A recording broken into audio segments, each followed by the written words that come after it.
Yo quería hablar sobre el tema de la angiografía. Bueno, nosotros tenemos anécdotas también, ¿no? Y usamos en casi todos los casos, analizamos con angiografía. Pero yo me he ido pues, a Frankfurt, ¿sabéis? Hace un curso de Orejuela y hace un training, un workshop sobre Neurosiris, aprender. Y bueno, la experiencia allí, que he ido 2 veces con un grupo de 8 o 10, es que cada uno medía unos diámetros diferentes y te da unos diámetros diferentes. Lo cierto, o sea, cuando haces con el Osiris te explica muy fácil y todo el mundo pues, empieza a decir ¿cuánto da? ¿Cuánto da? Y todo el mundo da una cifra diferente con más o menos experiencia en como cardiólogo medida angiografía. En cambio, hay un módulo de 3 dimensions que yo creo que implementan los software igual que el TAVI, que no vale mucho y realmente es muy útil y es el que utilizamos nosotros para angiografía. Pones 2 puntitos, te marca y vas haciendo lo que es el landing, aparte de ver la anatomía, ver la proyección, o sea, es un software específicamente diseñado y yo creo que disminuye la variabilidad que podemos tener en medir lo que es la orejuela, que es bastante, por lo menos yo en los casos que he visto de forma retirada en grupos, pues midiendo, y con esa medida que digamos que te da el perímetro sobre emisiones de un 10-20%, por lo menos en nuestra experiencia, que igualmente son anécdotas, no digamos series de 100, pues se correlaciona bastante con la medida que ponemos en el dispositivo y incluso para mi gusto es mejor que la angiografía y el eco, ¿no? Pero bueno, ya digo que son experiencias, pero yo creo que realmente para hablar de angiografía hay que hacer con software validados y no de forma individual. Cuando hoy el doctor Eulogio hablaba de eficacia y uno revisa la literatura, la evidencia que existe, no hay duda que hay eficacia, pero en comparación con los anticoagulantes, ¿no? Reducción del 50-60% de mortalidad cardíaca y también accidente cerebrovascular isquémico. Probablemente una de las explicaciones del enlentecimiento del programa ha sido en los primeros trabajos esta variable tan sensible como es la seguridad del procedimiento, pero cuando uno ve ya que se ha comprendido mejor el procedimiento y la utilización de los dispositivos con más seguridad y eficacia, el implante o el éxito del implante del dispositivo es casi un 100%, prácticamente con Amulet, que es el que más utilizamos, no hay problemas de leak importantes, pero sobre todo la seguridad es el 2,7%. Entonces mi pregunta es a Diego, a Eulogio y a Aníbal, ¿qué le falta entonces a la terapéutica que demuestra una gran eficacia? La variable sensible que era la seguridad del procedimiento está muy bien. ¿Qué es lo que falta para combinar anticoagulación con cierre de orejuela? Me parece que lo que falta es hacer más de esto que hiciste vos hoy, publicitarlo. Yo lo escuché a él diciendo que realmente no sabían o no están todos enterados de que se puede solucionar de otra forma que no sea anticoagular. Con una terapéutica de bajo riesgo, en manos adecuadas, y me parece que lo que falta es informar a la población médica que se puede hacer, que es factible, que es relativamente sencillo y muy seguro, con muy buenos resultados. Y otra cosa quería hablar de lo anterior. En estas todas terapéuticas que estamos hablando, tanto el cierre de orejuela como el cierre de LIC, y lo mismo que el mitral clip, hay que trabajar muy codo a codo con el ecocardiografista, hay que tener mucha seguridad con el que está haciendo eco, porque son procedimientos que 50 y 50 y el mitral clip yo diría que es más el eco que nosotros los que están trabajando, no lo puede hacer cualquiera el eco, ¿sí? Tiene que ser alguien que esté entrenado, el entrenamiento no solamente es para el hemodinamista o el electrofisiólogo, sino también para el que hace eco. Y en lo que me preguntabas vos me parece lo que falta es más promocionarlo, informar. Yo creo que a nivel regional uno de los motivos por el cual esto no ha crecido es el mito del costo. Y eso ya se mencionó también. Ya hay estudios de costo-efectividad derivados de PROTECT-EIF y PREVAIL que contra warfarina en pocos años, en 2 o 3 años es costo efectivo, y otros estudios en relación a los nuevos anticoagulantes que son 5, sí, exactamente, en poco tiempo son costo efectivos. Pero en nuestra región, a mí me ha tocado, afortunadamente, porque siempre es una experiencia enriquecedora para uno ser proctor en toda Latinoamérica, en el lugar donde más se implanta es en el sur de Chile, en el Hospital Regional de Temuco. Y eso fue en base a que ellos atienden una zona de influencia de población de bajo nivel educativo y que en gran medida no vive en la ciudad de Temuco, sino que vive en la cordillera. Cuando el hospital hizo un propio análisis del costo de los pacientes que venían con stroke por mal manejo de la anticoagulación, los que venían con ACV hemorrágico por excesiva anticoagulación, el costo hospitalario, el costo de todo lo que le implicaba al hospital manejar esa complicación, cerrarles la orejuela les resultaba absolutamente costo efectivo. Y esto no es en Europa, no es en los Estados Unidos o en Canadá, es en un país que está acá cruzando la cordillera de los Andes, en un hospital en Santiago de Chile, donde la gente probablemente tenga más acceso a la salud, tenga un nivel educativo más alto y demás, la penetración es mucho menor. Pero en el caso de Temuco es un análisis de costo-efectividad muy claro para una región con una realidad económica muy similar a la Argentina. O sea que creo que una de las causas de la poca penetración es el mito del costo.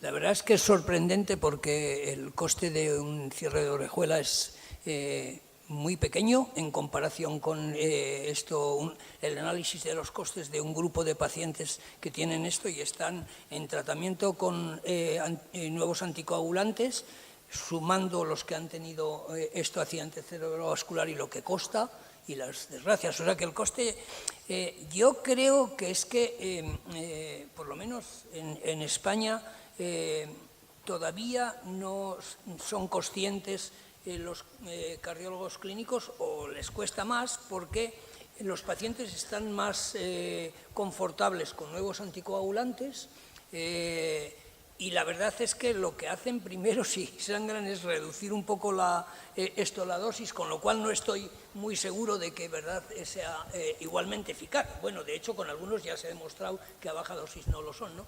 Entonces, yo creo que esto de nuevo retomará el ímpetu porque los datos se van a ver.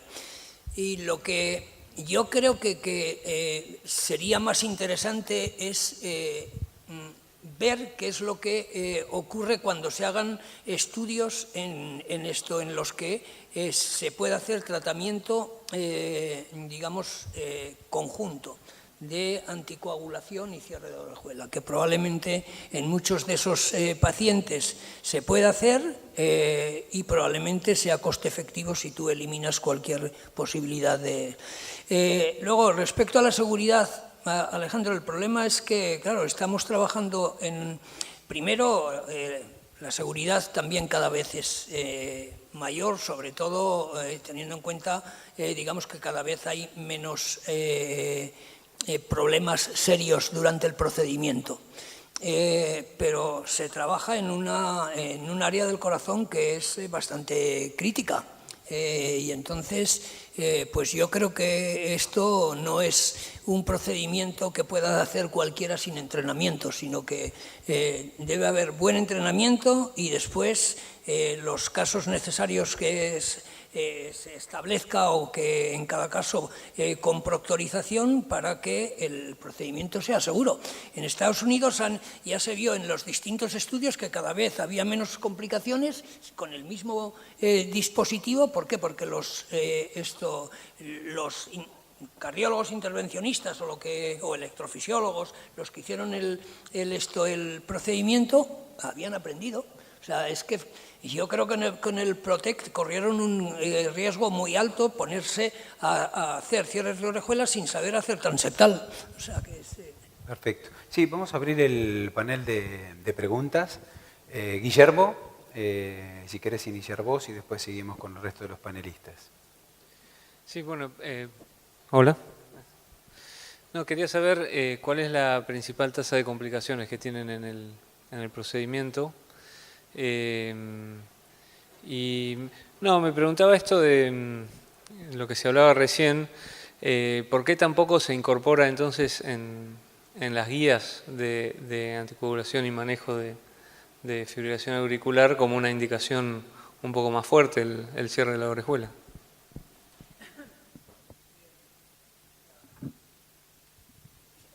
La segunda pregunta quizás es más fácil, no se introducen las guías porque no hay estudios randomizados con evidencia que den evidencia tipo 1,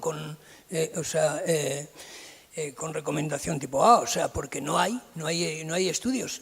Sin embargo, sí que en las guías americanas esto sí que ya está recomendado para los pacientes que toman anticoagulación. O sea que, porque claro, se hizo el estudio allí, o sea que el Protect a los 5 años ya ha demostrado esto menor mortalidad. O sea, y después, porque todo lo que se ha hecho en pacientes con contraindicación han sido registros que no dan ninguna evidencia. Pueden dar consenso, pero no dan ninguna evidencia. Y luego porque también yo creo que en un paciente con contraindicación esto, pues no estoy muy seguro que fuera ético el hacer un estudio así. O sea, porque claro, íbamos a tener un montón de pacientes con accidentes cerebrovasculares serios que habían entrado en el grupo control. Bueno, de hecho en nuestro país las guías de fibrilación auricular de la Sociedad Argentina de Cardiología del año 2015 le dan basada aún en registros, porque en Argentina, igual que en mayor parte de Latinoamérica y en Europa, los pacientes tratados son los que tienen contraindicación o dificultades para el manejo de la anticoagulación oral. Y las guías del año 2015 de la Sociedad Argentina de Cardiología le dan una recomendación clase 2A, lo cual es una recomendación bastante fuerte, con un nivel de evidencia B, porque es basado fundamentalmente en registros, para los pacientes que tienen un score de CHA2DS2 de 2 o más y tienen contraindicación o dificultades serias en el manejo de la anticoagulación. O sea que en nuestro país existe recomendación, y es una recomendación incluso más fuerte que las guías de la Sociedad Europea de Cardiología, que le dan 2B. Y como dijo el doctor Eulogio García, en los Estados Unidos, para los pacientes con posibilidad de anticoagularse, se le da al criterio del conjunto de médicos tratantes la potestad de exponerle al paciente las virtudes y la problemática de las dos opciones, y si a criterio de los médicos va a haber un beneficio de un tratamiento local de prevención del stroke cerrando la orejuela, eso es lo que se debe hacer. O sea que ni siquiera, ellos no consideran el caso de la contraindicación para la anticoagulación, sino el paciente que sí se puede anticoagular, pero que va a derivar un beneficio en no tener el riesgo continuo de sangrado que tiene un paciente anticoagulado crónicamente. Juan. Un poco retomando el caso de Chile, en nosotros en hematología muchas veces llega el paciente que está con un manejo dificultoso de la anticoagulación con dicumarínicos, o el paciente que ya está anticoagulado con NOACs y que por alguna razón lo mandan para tener una supervisión. Pero difícilmente nos manden para preguntarnos si hay que anticoagularlo o si hay que suspenderle la anticoagulación.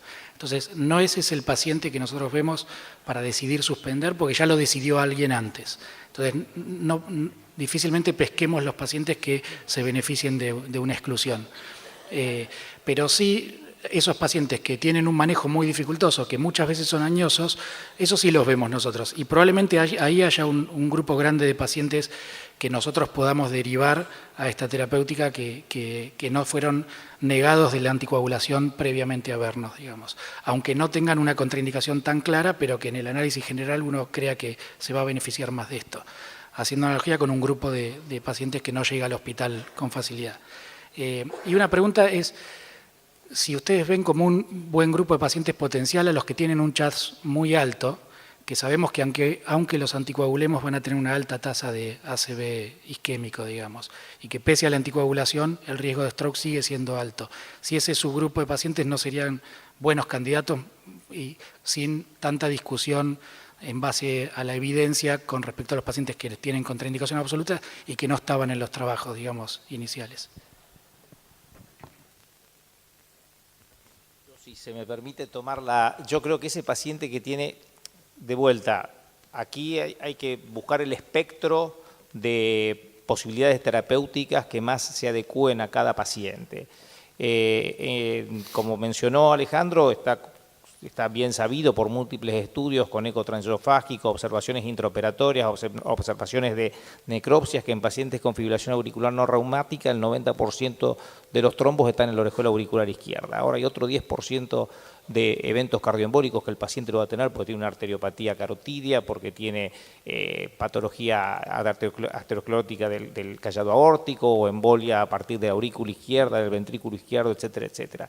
En general, el paciente que tiene un CHA2-VASc muy elevado, tiene arteriopatía, tiene hipertensión arterial, tiene diabetes, tiene alguna arteriopatía asociada y demás. Entonces yo creo que lo que hay que buscar es el conjunto. Por ahora yo estaría muy conforme en decir que el paciente con contraindicación en nuestra región, que se ha manejado en base a los registros, que es lo que tiene el dispositivo más utilizado y con el cual estamos familiarizados, y que los registros son reproducibles y consistentes en sus resultados, lo cual lo fortalece, aunque no los lleve al nivel de evidencia de un estudio randomizado. Yo creo que personalmente, si identificamos los pacientes con contraindicación o dificultades, porque dificultad para el manejo de anticoagulación no es un problema menor. Si tiene dificultad va a ser un stroke o va a ser un embólico o va a ser un stroke hemorrágico el paciente.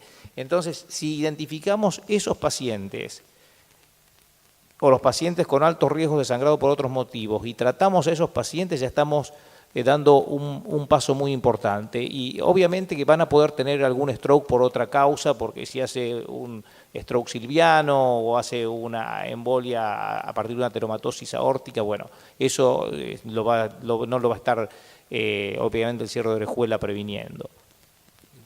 Otro tema también es que, basándonos en lo que vos decís, los pacientes, por lo menos acá en Provincia de Buenos Aires, porque la obra social provincial y el PAMI no está nomenclado esto, es por trámite de excepción. Entonces hay que aceptación de los pacientes cuando ellos dicen que no se puede hacer ninguna otra cosa. Entonces estamos tratando pacientes con muy alto riesgo de sangrado y muy difícilmente pacientes que tengan una indicación parcial o una contraindicación no tan alta para anticoagulación. Entonces los pacientes que nosotros estamos viendo son los que vos decís, son los que nadie puede hacer más nada, entonces la obra social dice, bueno, te lo apruebo porque no se puede hacer más nada.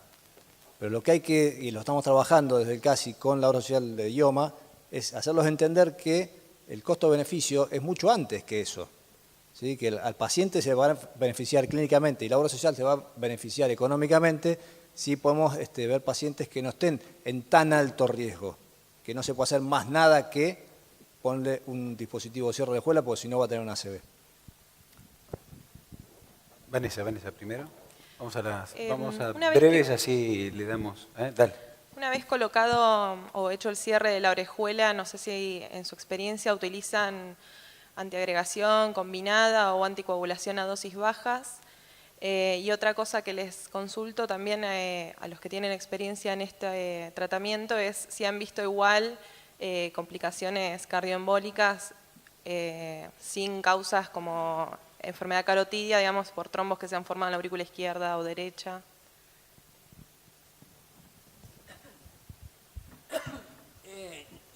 Nosotros, depende digamos, de la contraindicación que tenga el paciente, pero si es posible, tratamos de dejarlos con doble antiagregación 3 meses. Pero hay bastantes pacientes a los que hemos dejado sin nada, porque son pacientes con, digamos, imposible darle nada porque sangran por todos los sitios. O sea que, y además, sobre todo los que vienen con sangrado gastrointestinal o de aparato urinario, esos sangran muchísimo y no les ponemos nada. Hay un fellow que formé yo italiano que está recogiendo todos los casos de Italia que hayan dejado los pacientes sin ninguna antiagregación ni anticoagulación, y por ahora, en lo que va, dice que probablemente se puede dejar sin nada. O sea que no.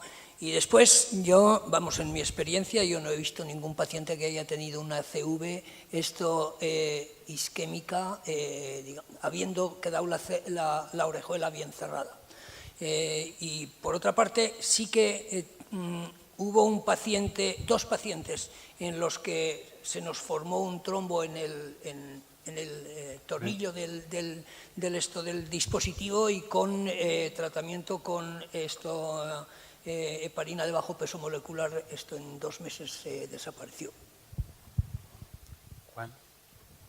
Bueno, yo como el fenómeno este de aprendizaje que hay en las complicaciones, ¿no es cierto? Para quienes inician con el procedimiento, obviamente, como ustedes comentaban en los estudios de Estados Unidos, se fueron viendo que en la medida que iban haciendo más procedimientos, la tasa de complicaciones iba disminuyendo. Y haciendo una analogía cuando pasó con las endarterectomías, que uno decía, bueno, la endarterectomía carotidia nosotros tenemos que enviar al paciente a un centro donde esté el personal entrenado para este procedimiento. ¿En qué cantidad de procedimientos más o menos el personal adquiere el entrenamiento suficiente como para que la tasa de complicaciones del procedimiento sea justificable, ¿no es cierto? Más o menos para lo que es nuestro medio, ¿no es cierto? Depende mucho del entrenamiento previo que tenga en otros procedimientos, fundamentalmente que exijan punción transeptal. Si en un centro donde hayan hecho valvuloplastias mitrales o hayan hecho procedimientos de cierre de leaks o otros que exigen punción transeptal, la verdad es que, no sé, yo diría que con el mismo dispositivo y en casos normales, alrededor de entre 4 y 5 orejuelas son suficientes para que tenga un entrenamiento, digamos, y capaz de abordar el procedimiento sin grandes problemas. En esos casos, yo creo que cuando empiezas, sí que creo que es adecuado el hacerles estudio de TAC para ver la forma. No, porque hay formas que exigen muchos más recursos a la hora de tener cierta seguridad de poder hacer el procedimiento sin complicaciones, que va a exigir más manipulación. Hablando del dispositivo Amulet, y cuando tú empiezas con bastante manipulación, pues ahí sí que lo tiene que hacer alguien que tenga más experiencia, porque lo hace con más cuidado y por lo tanto tratando de evitar complicaciones. Pero si tú empiezas a tirar el cuello, la entrada de la orejuela, eso es una zona, digamos, bastante peligrosa, donde si tú empiezas a tirar, rasgas, y la única solución es que el cirujano entre y lo cosa, porque eso además no lo puede sellar. O sea que... Sí, muy buena tu pregunta, porque creo que la clave de este procedimiento es la seguridad. Nuestro centro, como en todo programa, y para asegurar no solo la eficacia, sino que la seguridad, independientemente de estudiar, de ir a meetings específicos y de tener mucha experiencia en procedimientos previos, como todo programa lo hacemos con la gente que más experiencia tiene, y en este caso es Aníbal Damonte, que en estos 8 casos estuvimos proctorizados, a pesar de haber hecho yo también un entrenamiento durante 17 años con el doctor Eulogio García, que nunca pedí el contacto, y siempre las veces que voy allá me muestra, hablamos, pero nuestra curva de aprendizaje es lenta por todos los motivos que se han dicho hoy aquí, ¿no? Pero nuestro programa es seguro porque lo hacemos con Proctor y creo que lo estamos haciendo bien y aprendiendo muy bien. Y para mí es un placer muy grande presentar a quien nos está enseñando este escenario de tratamiento apasionante, quien además es un amigo, y muchas gracias por estar con nosotros, Aníbal.